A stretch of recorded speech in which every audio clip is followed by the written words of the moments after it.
Quero convidar você a abrir a Palavra de Deus, a Bíblia Sagrada, lá no livro de Romanos, no capítulo 14 e o verso 17.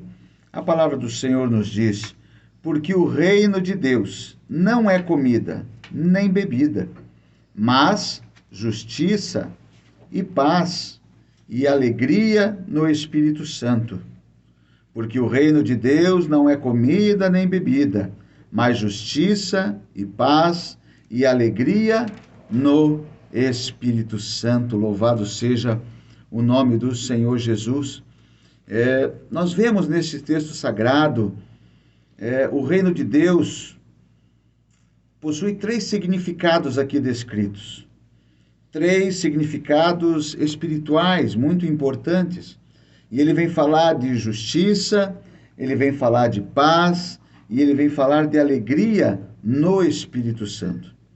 A justiça corresponde a tudo aquilo que é correto, que é verdadeiro. O reino de Deus é justiça porque o seu rei é justo e ama a justiça. Nós vemos isso lá no livro dos Salmos, no capítulo 11 e o verso 7. A paz corresponde para a harmonia, para a tranquilidade que o reino de Deus proporciona aos seus cidadãos. E o reino de Deus é paz. O reino de Deus é paz porque o seu rei é a nossa paz. A alegria no Espírito Santo corresponde para a felicidade.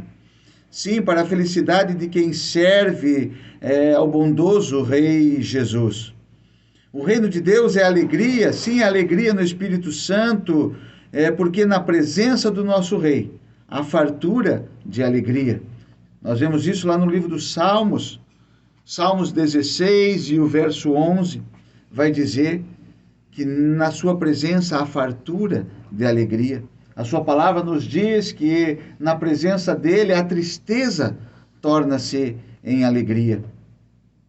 O reino de Deus é justiça. Se nós vemos hoje todos os cidadãos de bem que vivem nesse mundo, todos os cidadãos, toda a sociedade, anseiam por uma sociedade mais justa, uma sociedade onde a verdadeira justiça seja implantada na terra. Quem não gostaria de um mundo mais justo? Mas só haverá justiça verdadeira na terra quando o reino de Deus for implantado na sua totalidade. Mas nós vivemos na presença, sim, mas a sua justiça não está implantada numa totalidade. Por isso nós vemos no mundo tanta injustiça, por isso nós temos nesse mundo tanta desigualdade. Homens amantes de si mesmo, que pensam somente no bem de si mesmo, de si próprio. De acordo com o livro de Mateus, no capítulo 5 e o verso 6, o próprio Rei Jesus garantiu que haverá um dia em que todos os que têm fome e sede de justiça serão fartos, serão saciados da justiça. Lá no livro de Jeremias, no capítulo 23 e o verso 5, o próprio Senhor Deus faz uma promessa dizendo: eis que vem dias, diz o Senhor, em que levantarei a Davi um renovo justo, sendo rei, reinará e prosperará e praticará o juízo e a justiça na terra. Também lá no livro de Isaías, no capítulo 32, o verso 1, o profeta Isaías escreveu dizendo: reinará um rei com justiça e dominarão os príncipes segundo o juízo. Quem é esse rei? Quem é essa pessoa que vai reinar com justiça? É Jesus Cristo, é Jesus de Nazaré. E hoje o seu reino já deu início, sim, já deu início quando? Quando eu e você abrimos o nosso coração para que ele comece a reinar na nossa vida. Quando falamos de sociedade, sim, falamos de um aglomerado de pessoas, de uma nação, só que tudo isso começa em um coração que abre para Deus agora começar a fazer o seu trabalho, em um coração que agora se abre para começar o reinado de Deus, e esse é o meu coração. Quando eu decido agora abrir o meu coração para dizer: Senhor, reina na minha vida. Toma as rédeas agora, toma as decisões da minha vida. Deus, os meus sonhos agora, as minhas decisões são os teus sonhos, Senhor, são as tuas decisões. Senhor, o meu caminho agora é o teu caminho. Queremos ter uma sociedade justa, queremos ter justiça nessa terra, temos que tomar uma decisão, começar a por nós mesmos. Eu tenho que começar a por minha mudança. Existem algumas charges que nós vemos aí na internet, onde aparece alguém perguntando quantos querem mudança, e todos levantam a mão, porque todos anseiam, todos almejam por a mudança. Mas há uma outra charge aí, numa outra pergunta, onde ele pergunta quem é que deseja mudar. Mudar é tão difícil, né? Nós vivemos de um comodismo, onde nós queremos a mudança, queremos que os outros mudem, mas muitas das vezes não queremos mudar. Que nós possamos mudar hoje dizendo: Deus, a partir de hoje toma conta da minha vida. Porque o reino de Deus, além de justiça, é paz. E todas as pessoas do mundo andam desesperadamente em busca da paz. Acordos e mais acordos são aí pactuados, são colocados entre homens, entre nações, para o estabelecimento da paz na terra. Porém, todos esses acordos acabam não sendo cumpridos por nenhuma das partes. Estamos aí vivendo agora em um período de guerra, e aonde um dos lados até proíbe falar em guerra, porque não é guerra. Porque todos até colocam a sua justificativa de uma guerra, dizendo que estão procurando a paz, dizendo que estão procurando o melhor das pessoas. Mas quantas milhares de pessoas estão morrendo por uma justificativa de busca de paz? Com certeza, somente em Jesus Cristo, e é o príncipe da paz, o homem poderá encontrar a verdadeira paz. Para o homem que vive em comunhão com Deus, as promessas são sempre de paz. No livro de Levíticos, no capítulo 26 e o verso 6, o Senhor havia feito uma promessa de paz ao Israel obediente, e ele dizia: também darei paz na terra, e dormireis seguros, e não haverá quem vos espante, e farei cessar os animais nocivos da terra, e pela vossa terra não passará espada, no meio da vossa terra haverá paz. Mas se Deus prometeu, por que isso não ocorre? Porque o homem tem se distanciado e separado da presença de Deus. Quando nós nos achegamos a Deus, então a verdadeira paz está conosco. E porque guardamos a sua palavra, o livro de João, capítulo 14, o verso 23, diz que agora nós guardamos as palavras do Senhor, então o próprio Jesus e o seu Pai Deus vem e faz morada dentro dos nossos corações. Como é que haverá guerra nas nossas vidas se nós temos Jesus, se nós temos Deus, que é o príncipe da paz nas nossas vidas? No livro de Jó, no capítulo 9, verso 4, a Bíblia nos afirma: ele é sábio de coração, poderoso em forças, quem se endureceu contra ele teve paz? Se nós não estamos a favor de Deus, estamos contra ele, como é que poderemos ter paz na nossa vida se estivermos contra o Deus da nossa vida? Nenhum homem que contender com o Senhor terá paz.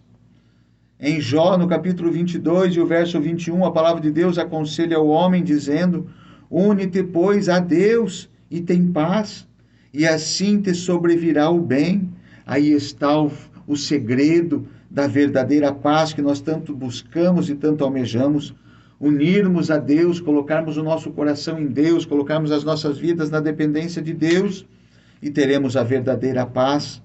E nós, tendo a sua justiça, tendo a sua paz, então teremos a alegria no Espírito Santo, porque o reino de Deus é justiça, sim, o reino de Deus é paz, sim, mas o reino de Deus é alegria no Espírito Santo.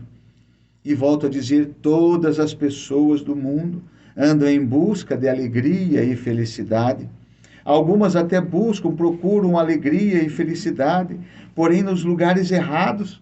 Nós vemos aí tantas pessoas buscando alegria em lugares onde não existe alegria, ou onde existe uma falsa alegria, que por um minuto ou por alguns momentos, de repente num prazer ilícito, num sexo ilícito, sim, também de repente buscando por meio das drogas, por meio das bebidas, por meio de uma noite de balada, procura-se encontrar alegria e encontra-se uma falsa alegria naquele momento em que você procura preencher.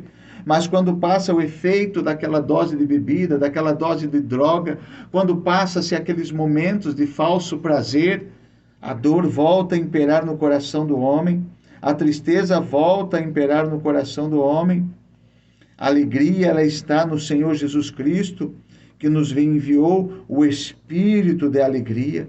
Se você tem a tua Bíblia, depois você leia lá no livro de Atos dos Apóstolos, no capítulo 13, o verso 52.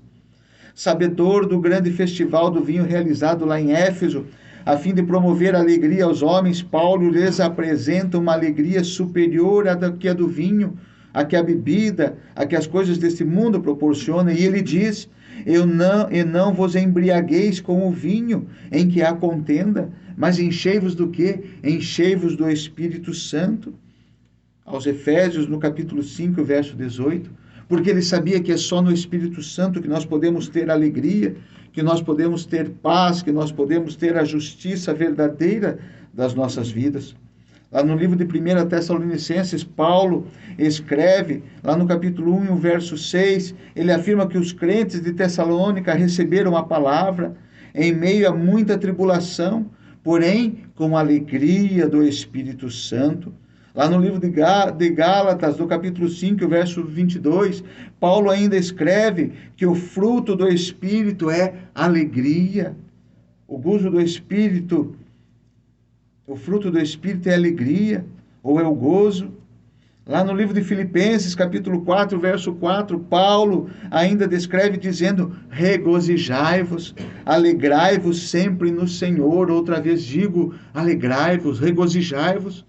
Muitas das vezes passamos por momentos difíceis, problemas, angústias, aflições, mas a palavra de Deus, o próprio Jesus veio dizendo para mim e para você, que no mundo nós passaríamos dificuldades, no mundo tereis aflições, mas tende bom ânimo, alegrai-vos, porque Jesus venceu esse mundo e Ele está conosco.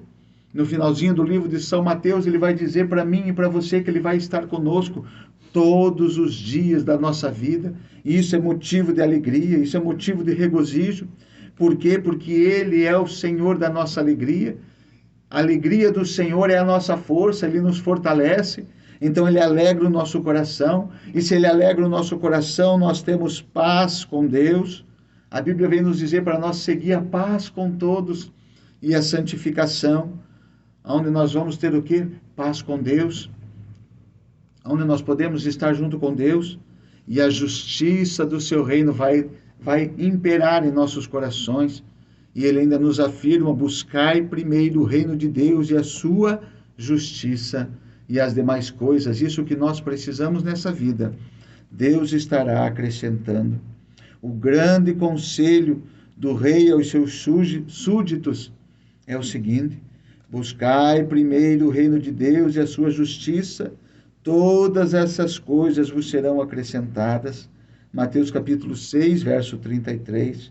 Ao colocarmos o reino de Deus em primeiro lugar em nossa vida, o Senhor nos acrescentará justiça, paz e alegria no Espírito Santo.